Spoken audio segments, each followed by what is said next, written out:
సభ మొత్తానికి నాయకుడిగా ఉన్న స్పీకర్లు మాట్లాడిన దానికి, మంత్రులుగా ఉన్నటువంటి వాళ్ళు మాట్లాడిన దానికి రెండు ఎట్లా సమానం అవుతాయి?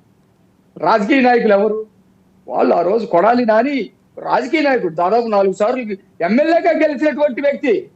జోగి రమేష్, అంబటి రాంబాబు, రోజా, స్పీకర్ తమ్మినేని, వీళ్ళు రాజకీయ నాయకులు. నిజంగానే నేను ఒప్పుకుంటున్నా.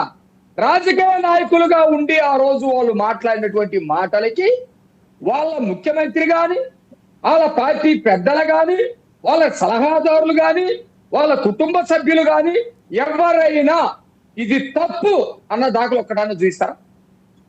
మేము ఈరోజు ఇమ్మీడియట్ గా స్పందించాం. ఇది తప్పు, ఏమయ్యా ఎందుకు మాట్లాడతారు అని ముఖ్యమంత్రి ఏమైనా మాట్లాడినట్టు కానీ, లేకపోతే గతంలో ముఖ్యమంత్రి మాట్లాడినట్టు కానీ, లేకపోతే ఆదేశాలు ఇచ్చినట్టు కానీ, మాట్లాడొద్దని వాళ్ళకి ఇంటర్నల్ గా చెప్పినట్టు కానీ ఎక్కడైనా వచ్చిందా?